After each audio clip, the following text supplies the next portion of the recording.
Hello students, today we start second part of the chapter electricity.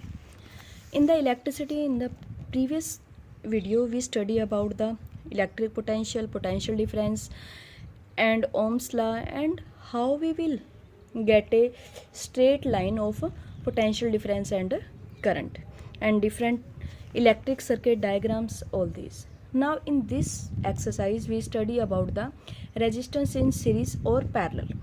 देखो सबसे पहले तो हमारे पास फॉर्मूला सीरीज़ का होता है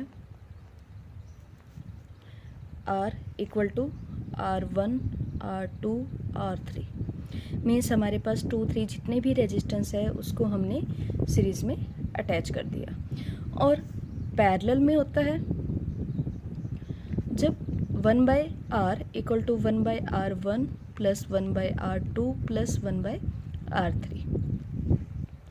तो इसमें हमारे पास पता कैसे चलता है कि क्या चीज़ कॉमन है, मीन्स पोटेंशियल डिफरेंस कॉमन है या करंट कॉमन है। तो इसके लिए हम क्या करेंगे, हमें सबसे पहले तो डायग्राम देखो, जो सीरीज़ का है उसमें डायग्राम ऐसे होता है R1 R2 and R3 register, और जो पैरेलल होगा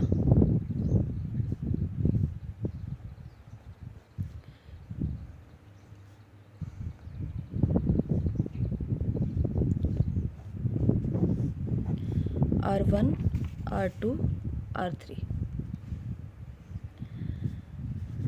अब देखो कि हमें पता कैसे चलेगा कि कौन सी वैल्यू इनमें कांस्टेंट है। अब हमारे पास फॉर्मूला ओम्स लॉ क्या कहता है, Ohm's law V equal to IR। अब हमारे पास देखो यहाँ पे R है वो डिवाइड में नहीं है और यहाँ पे भी R है वो डिवाइड में नहीं है, तो इसका मतलब इसके साथ वाली वैल्यू है वो कांस्टेंट हो गई। मीन्स सीरीज़ के अंदर हमारे पास I है उसकी वैल्यू कांस्टेंट रहती है। अब सीरीज़ में कांस्टेंट है तो इसका potential difference V1 V2 V3। और अगर हम इसको R को डिवाइड में करते हैं V/R इक्वल टू I, अब यहाँ पे R डिवाइड में है, यहाँ पे भी R डिवाइड में है, तो यहाँ पे V है वो कांस्टेंट रहेगा। तो V की वैल्यू है वो यहाँ पे कांस्टेंट रहेगी। करंट जो I जा रहा था वो 3 पार्ट्स में डिवाइड हो जाएगा, मीन्स जितनी रेजिस्टेंस है उनके अंदर वो डिवाइड हो जाएगा, जिससे हमें पता चल जाएगा कि कौन सी वैल्यू कांस्टेंट है, सिर्फ इसी फॉर्मूले से। अब हमारे पास सीरीज़ के डेरिवेशन करते हैं। देखो सीरीज़ के डेरिवेशन में क्या है कि हमारे पास पहला सर्किट है जिसके अंदर ये कांस्टेंट है। देखो अब पहले में V1 है, जो V है V1 इसका पोटेंशियल डिफरेंस है, तो ये क्या हो जाएगा IR1 सेकंड का, IR2 थर्ड का, IR3। ये तो था पूरा तीनों का पोटेंशियल डिफरेंस। और अगर ओवरऑल निकालना है तो क्या हो जाएगा V1 plus V2 plus V3। तो हम यहाँ पे V की वैल्यू पुट कर देंगे, ये V की वैल्यू है IR, यहाँ पे क्या आएगा IR1 plus IR2 plus IR3। तो तीनों में I कॉमन है तो हमने इसको बाहर निकाल लिया, R1 plus R2 plus R3, तो I से I कट हो गया, ये हमारे पास क्या आ गया सीरीज़ का। और इसी तरह से हम पैरेलल का कर लेंगे। पैरेलल का फॉर्मूला क्या होता है V/R इक्वल टू I, तो मीन्स इसके अंदर I1 निकालेंगे तो क्या आएगा V/R1, I2 निकालेंगे V/R2 और I3 निकालेंगे तो V/R3। अब हम क्या करेंगे, टोटल करंट निकालने के लिए I को कंबाइन कर लेंगे, I1 plus I2 plus I3। अब हम I की ये वैल्यू है ये यहाँ पे पुट कर देंगे, V/R equal to V/R1 plus V/R2 plus V/R3। अब इनमें V कॉमन है, हम बाहर निकाल लेंगे, ये क्या रहेगा बच्चे R1 plus 1/R2 plus 1/R3। तो V से V कट हो गया, हमारे पास ये पैरेलल का रिजल्ट आ गया। देखो इस तरह से अब कोई भी आपके पास न्यूमेरिकल दिया हुआ है तो न्यूमेरिकल दिया हुआ है तो आपके पास ये सर्किट डायग्राम दिया हुआ होगा और ये आपके पास कुछ स्टेटमेंट्स दी हुई होगी। तो आपने क्या करना है कि पहले जो भी पैरेलल में हो जिस सर्किट में, उनको पैरेलल में ऐड करोगे 1/8 + 1/12, जिससे आपके पास पैरेलल का रिजल्ट आ जाएगा। फिर एक बात ध्यान रखना कि जब भी हमारे पास पैरेलल का रिजल्ट आता है, मीन्स 1/r आता है, हम हमेशा उसको क्रॉस मल्टीप्लाई करके फिर r निकालेंगे, क्योंकि बच्चे यहाँ पे क्रॉस मल्टीप्लाई करना भूल जाते हैं और उसके बाद हमारे पास i या v की वैल्यू निकालनी होती है, वो गलत हो जाती है। तो हमेशा 1/r जब भी आता है तो उसको क्रॉस मल्टीप्लाई करके r की वैल्यू निकालो। फिर जो ये रिज़ल्ट आया उसको, वो क्या हो गया, इसके सीरीज़ में, तो सीरीज़ में करेंगे तो हम सिर्फ इनको सिंपली ऐड कर देंगे। जो इसका रिज़ल्ट आया वो इसमें हम सिंपली 7.2 प्लस जो रिज़ल्ट है उसको ऐड कर दिया। तो उसके बाद हमारे पास ये कहता है कि करंट निकालो। अब आपके पास V की वैल्यू दी हुई है, रिज़ल्ट आ गया, R आ गया, तो V = IR फॉर्मूला लगा के I निकाल लोगे। कई बार क्या होता है कि आपको दिया हुआ है कि सिर्फ उसी स्पेसिफिक सर्किट में निकालो, तो उसमें फिर हम R की वैल्यू वही यूज़ करते हैं जो जिसमें से हमने आंसर निकालना है। अगर सारे ही सीरीज़ में दे रखा, जैसे सपोज करो कि ये न्यूमेरिकल दिया हुआ है, इस न्यूमेरिकल में जितने भी ये हैं दिए हुए हैं, हम क्या करेंगे, इसने कहा कि सिर्फ 12 में से निकालो, लेकिन है तो सीरीज़ में से और करंट है वो सभी में सेम फ्लो करता है, तो हम क्या करेंगे, जितना इनका रिजल्टेंट आएगा वो पुट कर देंगे V = IR से, ठीक है, जिससे हमारे पास ये न्यूमेरिकल सॉल्व हो जाएगा। अब यहाँ पे दिया हुआ है, हम पहले इन तीनों को पैरेलल में ऐड करेंगे, फिर इन दोनों को पैरेलल में ऐड करेंगे, फिर हम क्या करेंगे, इन दोनों को सीरीज़ में अटैच कर देंगे। मतलब जो इसकी वैल्यू आई 1/10 + 1/40, इसकी आई 1/30 + 1/20 + 1/60, फिर इसका जो आंसर आया और इसका आंसर आया वो अब क्या हो गए, पैरेलल सीरीज़, और उनको हम सिंपली ऐड कर लेंगे और I निकाल लेंगे। उसके बाद आता है आपका डोमेस्टिक सर्किट। देखो डोमेस्टिक सर्किट क्या होता है, डोमेस्टिक सर्किट मतलब जो घरेलू इलेक्ट्रिक सर्किट हम प्रिपेयर करते हैं अपने घर के अंदर, उसको कहते हैं डोमेस्टिक सर्किट। और डोमेस्टिक सर्किट जब भी हम प्रिपेयर करते हैं वो हमेशा पैरेलल में करते हैं। इसके एडवांटेज क्या होते हैं कि हम अपनी मर्ज़ी से कोई भी इंस्ट्रूमेंट है उसको ऑन ऑफ कर सकते हैं। अगर एक इंस्ट्रूमेंट डैमेज हो गया, उसने वर्किंग करनी बंद कर दी, तो बाकी अपना काम करते रहेंगे। फिर वोल्टेज सबको सेम मिलेगा। अभी आपने यहाँ पे किया है कि इनमें पैरेलल में वोल्टेज सबको सेम मिलता है, ठीक है, और सीरीज़ में पोटेंशियल डिफरेंस की वैल्यू सबकी अलग अलग होती है, ठीक है, और ओवरऑल जो जितनी भी रेजिस्टेंस होती है वो क्या हो जाती है, डिक्रीज। हमेशा एक पॉइंट ध्यान रखना कि हम सीरीज़ में जब भी ऐड करेंगे तो हमारा जो भी आंसर आएगा वो हमेशा सबसे बड़े रजिस्टर की वैल्यू में से उससे ज़्यादा आएगा, ठीक है। और अगर हम पैरेलल में अटैच करते हैं तो जो हमारी रेजिस्टेंस, किसी भी रेजिस्टेंस की या 2, 3 जितनी भी वैल्यू दी हुई है, जो सबसे छोटी होगी उससे भी छोटा आंसर आएगा, ठीक है। ये चीज़ें आपने हमेशा ध्यान रखनी है। अब सीरीज़ की डिसएडवांटेज क्या है कि एक ने काम करना बंद कर दिया तो सारे बंद हो जाएंगे, एक को ऑफ किया तो सारे ऑफ हो जाएंगे, सबकी वोल्टेज सेम नहीं होती और रेजिस्टेंस क्या हो जाती है, इंक्रीज। अब आपके पास अगला टॉपिक आता है electric power. Power means how much ability of any instrument. किसी भी इंस्ट्रूमेंट की कितनी एबिलिटी है, कितना काम कर सकता है वो। काम करने का मतलब कि उसकी पावर के अकॉर्डिंग उसकी वर्किंग, कि हम कोई भी इंस्ट्रूमेंट यूज़ करते हैं, फ़ैन यूज़ करते हैं, बल्ब यूज़ करते हैं, तो उसकी मोटर है हम कितनी पावर की लेते हैं, कितने वाट की लेते हैं, दैट इज़ द पावर। हमारे पास बल्ब है, अगर 0 वाट का है और एक 50 वाट का, एक 100 वाट का, एक 500 वाट का है, तो जितनी वाट मीन्स पावर बढ़ती जाएगी उसकी लाइटनिंग उतनी ही ज़्यादा होगी। इसी तरह से हम कोई भी इंस्ट्रूमेंट यूज़ करते हैं, अगर उसकी मोटर की पावर है वो ज़्यादा होगी तो उसका वर्किंग भी ज़्यादा होगा। हमारे पास पावर का फॉर्मूला होता है वर्क डन बाय टाइम, और पावर की यूनिट क्या होती है, वाट। जो हम घर पे यूज़ करते हैं स्मॉल इंस्ट्रूमेंट्स, उनकी वाट में होती है, और जो कॉमर्शियल लार्ज स्केल पे किया जाता है उनकी किलोवाट में होती है। और इसका वर्क डन की जूल है टाइम की सेकंड है, हमारे पास क्या आ गया 1 watt equal to 1 joule by 1 second. ठीक है, अब आपके पास दिया हुआ है कि हम फॉर्मूला कैसे ड्राइव कर सकते हैं इलेक्ट्रिक पावर का। हमने इलेक्ट्रिक पावर का फॉर्मूला है वो ड्राइव करना है।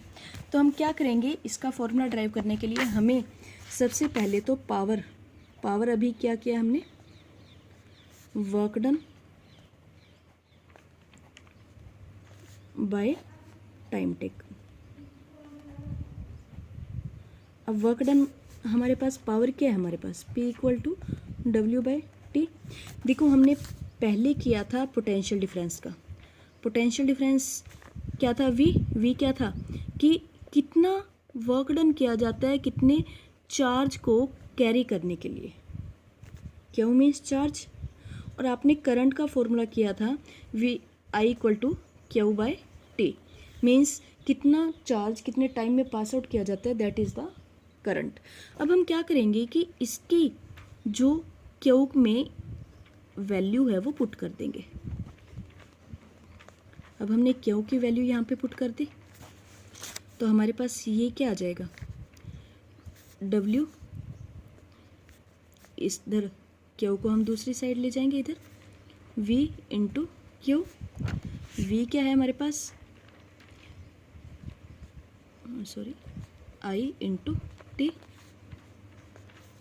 अब देखो कि हमारे पास अब पावर की जो वैल्यू है वो हम यहाँ पे पुट कर देंगे।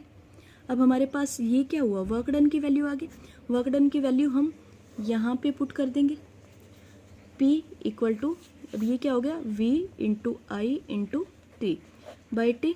अब T से T कट हो गया, P क्या आ गया हमारे पास V इंटू आई। अगर हमने इस फॉर्मूले से, ये होता है पावर की फॉर्मूला, अब इससे अगर हमने और कोई फॉर्मूले ड्राइव करने हैं, अब मान लो हमने हमारे जो स्टेटमेंट दी हुई है उसमें V नहीं दिया हुआ, करंट और रेजिस्टर दिया हुआ है और पावर वर्ड यूज़ किया हुआ है, तो हम क्या करेंगे यहाँ पे अकॉर्डिंग टू ओम्स लॉ। देखो ओम्स लॉ का फॉर्मूला है वो सबको पता होना चाहिए, V equal to I R, ये होता है। हम यहाँ पे ये वैल्यू पुट कर देंगे, तो ये क्या आएगा P इक्वल टू V की क्या है आई आर इंटू आई, इसमें value put same as it is हो गया। P इक्वल टू ये क्या हो गया आई स्क्वायर आर। अब हमारे पास सेकंड फॉर्मूला आ गया ये वाला। अब सपोज करो कि हमारा जो फॉर्मूला है उसके अंदर आई नहीं दिया हुआ, स्टेटमेंट में V और R दिया हुआ है, तो हम क्या करेंगे, अब इसके जगह पे आई की जगह पे ओम्स लॉ ये वाला पुट कर देंगे। ये क्या होता है आई आर, आई को इधर रखेंगे, आर को इधर ले आएंगे, V by R equal to I. तो हमारे पास P equal to V into I था, आई की वैल्यू पुट की यहाँ पे, ये क्या हो गया फॉर्मूला हमारा V स्क्वायर बाय आर। ये हमारे पास क्या हो गया नेक्स्ट फॉर्मूला। तो इन फॉर्मूला का यूज़ करके हम किसी भी इंस्ट्रूमेंट के पावर है वो निकाल सकते हैं। और अगर आपके पास सपोज करो कि बिल दिया हुआ है कि आपने कितनी एनर्जी कंज्यूम निकालनी है, एनर्जी कंज्यूम्ड क्या होती है कि कोई भी इंस्ट्रूमेंट कितने पावर वाला कितने टाइम के लिए चल रहा है वो होता है उसकी power consumed. E energy consumed, P उस इंस्ट्रूमेंट की पावर और T जितने टाइम के लिए वो वर्क कर रहा है। सपोज करो कि हमने घर पे फ़ैन चलाए हुए हैं और वो फ़ैन कितनी पावर के हैं वो और कितने टाइम के लिए वो चले, उसी के अकॉर्डिंग हमारे मीटर में रीडिंग आएंगी, मतलब एनर्जी कंज्यूम होगी, उसी के अकॉर्डिंग हमारा बिल आता है। तो हम क्या करते हैं, अगर हमने बिल निकालना हो तो हम क्या करेंगे, एनर्जी कंज्यूम्ड मल्टीप्लाई जितने भी डेज हैं वो और मल्टीप्लाई जो भी रेट है बिल का, वो यूनिट का जो रेट होता है वो, जिसके अकॉर्डिंग हमारे पास बिल आ जाएगा। इसके बाद देखो आपके पास दिया हुआ है कि जो भी हमारे कॉमर्शियल स्केल है, कॉमर्शियल स्केल पे किलोवाट आवर में एनर्जी है वो कंज्यूम होती है, या हमारे घरों में जो बिल आता है वो किलोवाट आवर के अकॉर्डिंग ही आता है, क्योंकि जो इंस्ट्रूमेंट्स होते हैं वो हमारे घर में गीजर भी लगा होता है, हीटर भी लगा होता है, पानी वाली मोटर भी होती है, ये सारे इंस्ट्रूमेंट जो वर्क करते हैं तो वो किलोवाट के अंदर एनर्जी कंज्यूम हो जाती है, क्योंकि जो बिल आएगा वो क्या होगा किलोवाट आवर में, ठीक है। और उसी के अकॉर्डिंग हम इसकी कॉस्ट है वो निकाल सकते हैं। उसके बाद आता है आपका heating effect of a current. देखो, हीटिंग इफेक्ट ऑफ करंट का मतलब है कि जब किसी भी वायर में रेजिस्टेंस ज़्यादा होने की वजह से करंट आगे नहीं पास आउट होगा और वो उसी पोजीशन पे रोटेट करता रहेगा, तो वो करंट हीटिंग इफेक्ट में कन्वर्ट हो जाता है। और उसी की वजह से जो हमारे इंस्ट्रूमेंट्स है वो गर्म होते हैं, जैसे प्रेस है, गीज़र है, हीटर है। उनके अंदर जितने भी वायर होते हैं यूज़ किए जाते हैं वो मेनली एलॉय या हाई रेजिस्टेंस वाले किए जाते हैं, ताकि उस करंट को वो हीटिंग इफेक्ट में कन्वर्ट कर सके। ठीक है, तो कोई भी इंस्ट्रूमेंट है जो उसका हीटिंग इफेक्ट है, उसका फॉर्मूला क्या है। देखो, हीटिंग इफेक्ट के लिए क्या करते हैं कि हमारे पास दिया हुआ है वर्क डन। वर्क डन क्या होता है हमारे पास, Q इंटू वी। अभी आपने यहाँ पे किया था, W वर्क डन है हमारा, वर्क डन क्या है हमारे पास, हीटिंग इफेक्ट। तो Q V था, हमने यहाँ पे वैल्यू पुट कर दी। अभी आपने ये किया था कि जो Q क्या किसके इक्वल होता है, I इंटू टी। तो हम इसकी ये वैल्यू है ये यहाँ पे पुट कर देंगे, work done equal to I into T into V. अब ओम्स लॉ क्या कहता है, V equal to I R. तो हम यहाँ पे आई आर की वैल्यू पुट कर देंगे, W equal to I into T into I into R. तो अब I और I क्या हो गया, आई स्क्वायर आर टी। अब यहाँ पे जो वर्क डन है वो हमारे पास क्या है, हीटिंग इफेक्ट के इक्वल।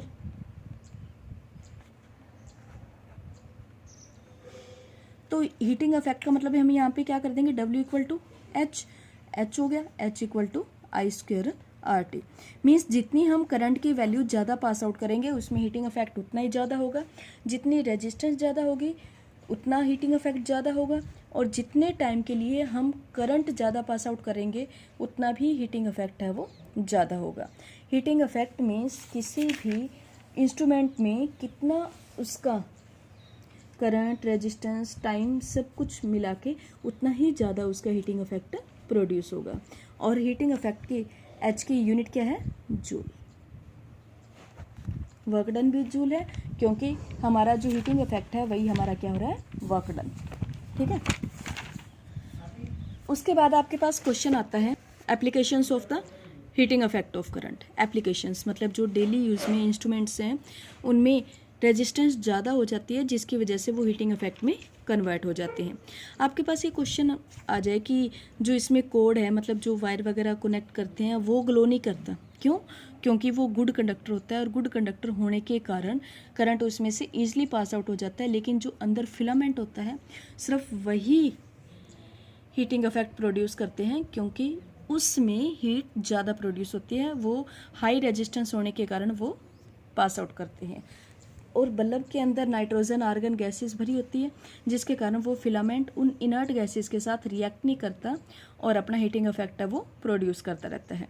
फ्यूज़ वायर है, फ्यूज़ के अंदर ये वायर पतली सी तैयार की जाती है, क्यों, क्योंकि जैसे ही हीटिंग इफेक्ट ज़्यादा हुआ, रेजिस्टेंस ज़्यादा होने के कारण अगर उसमें जैसे ही अमाउंट ज़्यादा हुई करंट की, वो ब्रेक डाउन हो जाएगी, जिससे हमारा इंस्ट्रूमेंट डैमेज होने से बच जाएगा।